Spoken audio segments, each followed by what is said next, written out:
नमस्कार दोस्तों, Bajrang education YouTube channel में आपका स्वागत है। राजस्थान ग्राम पंचायत चुनाव 2025 की हर महत्वपूर्ण जानकारी सबसे पहले प्राप्त करने के लिए आप चैनल को सब्सक्राइब जरूर कर दें, वीडियो को लाइक और शेयर कर दें। राजस्थान के ग्राम पंचायत चुनाव से जुड़ी हुई पल पल के अपडेट हम देते हैं और आप राजस्थान के कौन से जिले से कमेंट करके बताइएगा, ताकि आपके ज़िले में सरकार की कोई भी नई योजना आए या फिर कोई भी महत्वपूर्ण अपडेट आए वो हम आप तक पहुँचा सकें। दोस्तों, राजस्थान के ग्राम पंचायत चुनाव को लेकर सरकार ने तैयारियाँ पूरी कर ली हैं, चुनाव आयोग की भी तैयारियां पूरी हैं। और जैसा कि हमने आपको कल बताया था कि यहां पर जो है चुनाव आयोग की तरफ से सरपंच और पंच के लिए चुनाव चिन्ह भी जारी कर दिए गए हैं। लेकिन दोस्तों, राजस्थान के ग्राम पंचायत चुनाव आखिरकार कब होंगे, कब आचार संहिता लगेगी? सरकार ने 3 बड़े बदलाव कर दिए हैं। संविधान में संशोधन होगा दोस्तों, जिसके बाद राजस्थान में चुनाव में शैक्षणिक योग्यता लागू की जाएगी। अगर आपके पास ये 10 डॉक्यूमेंट नहीं होंगे तो आप चुनाव भी नहीं लड़ पाएंगे। तो अगर आप पंच सरपंच का चुनाव लड़ना चाहते हैं या आप एक मतदाता भी हैं तो भी आप इस वीडियो को पूरा देखिएगा, तभी आपको अच्छे से समझ में आ पाएगा कि सरकार क्या कुछ बदलाव करने वाली है और राजस्थान में चुनाव कब होंगे। क्योंकि राजस्थान सरकार ने आज ये स्पष्ट कर दिया है कि पंचायत चुनाव और निकाय चुनाव एक साथ करवाए जाएंगे। तो अब ये चुनाव कब होंगे पूरी डिटेल आपको देंगे। दोस्तों, वीडियो शुरू करते हैं, एक एक स्टेप को अच्छी प्रकार से समझ लेते हैं। तो अब सबसे पहले आप ये जानिए कि राजस्थान सरकार चुनाव में शैक्षणिक योग्यता लागू करने वाली है और कम से कम इस बार 12वीं पास या ग्रेजुएशन का जो नियम है वो लागू हो सकता है। अगर 12वीं पास भी लागू होता है तो मौजूदा जो पंच सरपंच है 40% से ज़्यादा लोग चुनाव नहीं लड़ पाएंगे। और अगर ग्रेजुएशन लागू कर दिया जाता है तो केवल 10% लोग ऐसे हैं पहले के जो चुनाव लड़ सकते हैं, क्योंकि उस समय ग्रेजुएशन किए हुए लोग बहुत कम हैं। तो अगर ग्रेजुएशन का नियम लागू होता है तो गाँव में युवाओं को मौका मिलेगा, गाँव का विकास भी अच्छे तरीके से होगा। अभी देखते हैं सरकार ये कौन सा नियम लागू करती है, लेकिन सूत्रों के हवाले से जो खबर है उसके मुताबिक कम से कम 12वीं पास का या ग्रेजुएशन तक का जो नियम है वो लागू हो सकता है। इसके अलावा वर्तमान में दोस्तों सरकार की तरफ से पंचायत निकाय चुनाव जल्द ही करवाने वाले हैं। आज चुनाव आयोग ने तैयारियों का अपडेट लिया है और जो यहाँ पर मतदाता सूची का अपडेट था वो भी पूरा कर लिया गया है। राजस्थान के ग्राम पंचायत चुनाव को लेकर मुख्यमंत्री ने सदन में कहा कि तैयारी पूरी कर ली गई है। स्थानीय चुनाव में सक्रियता को नज़रअंदाज ना करें। यानी साथियों, संसद विधायक संवाद के अंतर्गत सोशल मीडिया पर विधायक सांसद किस पायदान पर रहेगा, सीएम ने पूरी सूची गिनवाई है और साथ में जो स्थानीय निकाय चुनाव किए जाएंगे उनकी जो सक्रियता रहेगी वो भी उन्होंने बताया है।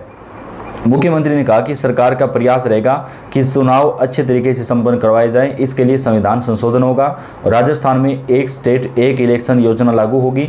तो जितने भी चुनाव है, चाहे वो निकाय चुनाव हो, पंचायत चुनाव हो या अन्य हो, वो एक साथ ही राजस्थान के अंदर करवाए जाएंगे।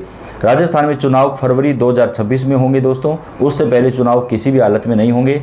लेकिन चुनाव की तारीखों का जो ऐलान है वो यहाँ पर नवंबर में जारी कर दिया जाएगा। तो जनवरी फरवरी में सरकार चुनाव संपन्न कराने वाली हैं। लेकिन आज जो डेट सामने आई है वो भी आ चुकी है।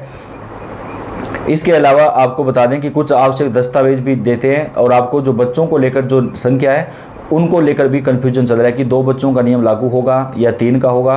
सरकार उसमें भी बदलाव कर रही है। तो देखिए, सरपंच चुनाव लड़ने के लिए आवश्यक दस्तावेज कौन कौन से चाहिए मैं आपको बता दें। 13 दस्तावेज के बारे में बताया और दोस्तों कैसे तैयार करवा सकते हैं वो भी आपको वीडियो में बताया गया है। तो आपके लिए यह वीडियो रामबाण सिद्ध रहेगा। तो दोस्तों, सबसे पहले आपके पास आधार कार्ड पर पहचान पत्र यानी कि आइडेंटिटी प्रूफ के साथ आपको आधार कार्ड चाहिए। और इसके अलावा चुनाव आयोग के रिकॉर्ड के अनुसार पुष्टि करने के लिए आधार कार्ड और आपका पहचान पत्र, मतदाता पहचान पत्र यानी वोटर आईडी कार्ड जो है वो जरूरी है। आप उसी ग्राम पंचायत के पंजीकृत मतदाता हैं, ये भी जरूरी है। यानी जिस ग्राम पंचायत से आप चुनाव लड़ रहे हैं उस पंचायत चुनाव में आप एक मतदाता भी होने चाहिए।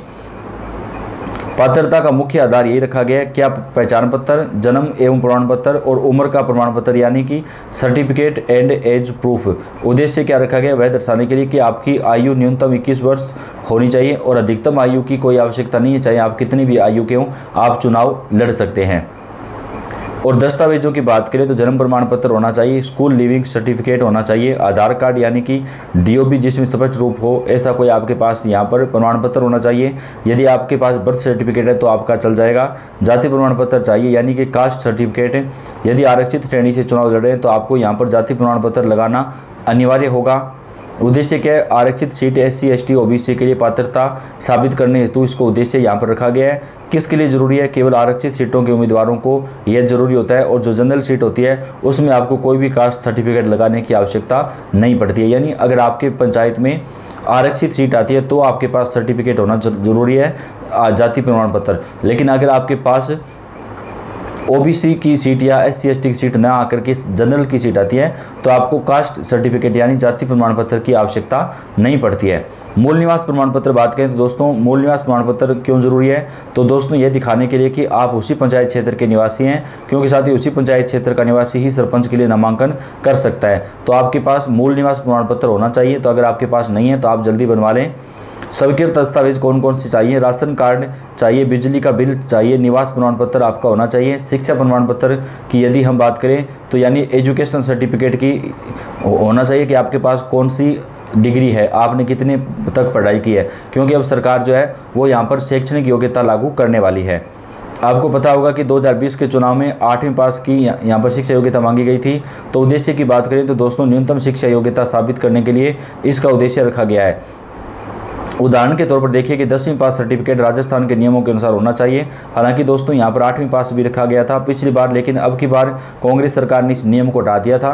लेकिन भाजपा की सरकार दोबारा से ये नियम जो है वो लागू करने वाली है।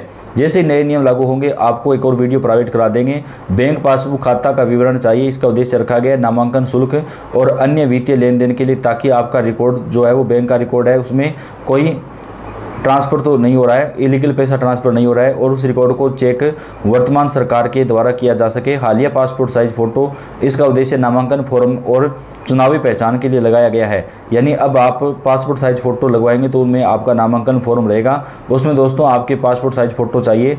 आपराधिक रिकॉर्ड का हलफनामा चाहिए, यह घोषित करने के लिए आपके खिलाफ कोई गंभीर आपराधिक मामला लंबित तो नहीं है। यदि आपराधिक मामला हुआ, किसी भी प्रकार की कोई कार्रवाई यदि आपके ऊपर चल रही है तो आपको यहाँ पर सरपंच का चुनाव नहीं लड़ सकते हैं। आप रिटर्न और संपत्ति हलफनामा की यदि बात करें तो आपकी संपत्ति और देनदारी की जानकारी भी होना जरूरी है। आय का रिटर्न और संपत्ति हलफनामा चुनाव आयोग की आपको देना होता है, और ये अनिवार्यता यहाँ पर रखी गई है। आपको आयकर का रिटर्न यानी कि इनकम टैक्स रिटर्न RTR और संपत्ति हलफनामा देना होगा। निर्वाचन आयोग के लिए अगला दस्तावेज है आपका नामांकन पत्र यानी कि नॉमिनेशन फॉर्म। तो दोस्तों चुनाव लड़ने के लिए औपचारिक स्वीकृति की जाती है। कहाँ से मिलेगा? ग्राम पंचायत से आप लोग ये ले सकते हैं, या फिर निर्वाचन कार्यालय पर जाकर के आप लोग नामांकन फॉर्म भी ले सकते हैं। बच्चों से संबंधित कुछ आवश्यक दस्तावेज और शर्तें भी है, वो देखिएगा। बच्चों की संख्या का प्रमाण पत्र, जी हाँ साथियों, यह साबित करने के लिए कि उम्मीदवार के केवल 2 ही बच्चे हैं, इसलिए आपको बच्चों की संख्या का प्रमाण पत्र लगाना होगा। कैसे तैयार करवाना है? तो नोटरी से शपथ पत्र यानी कि एफिडेविट बनवाना होगा, जिसमें लिखित होगा कि मेरी 2 से अधिक जीवित संतान नहीं है। याद रखना, जीवित संतान यदि 2 से अधिक जीवित संतान है तो नामांकन पत्र रद्द हो सकता है। तो ये सारे डॉक्यूमेंट आपके पास होने चाहिए, तो आप राजस्थान के ग्राम पंचायत चुनाव के लिए आवेदन कर सकेंगे। दोस्तों पल पल की जो अपडेट है आगे हम आप तक पहुंचाते रहेंगे। ये आपका अपना चैनल है, आप सब्सक्राइब करके बेल आइकन को दबाएं, वीडियो को लाइक और शेयर कर दें। अपडेट आप तक पहुंचाते रहेंगे। आपका धन्यवाद।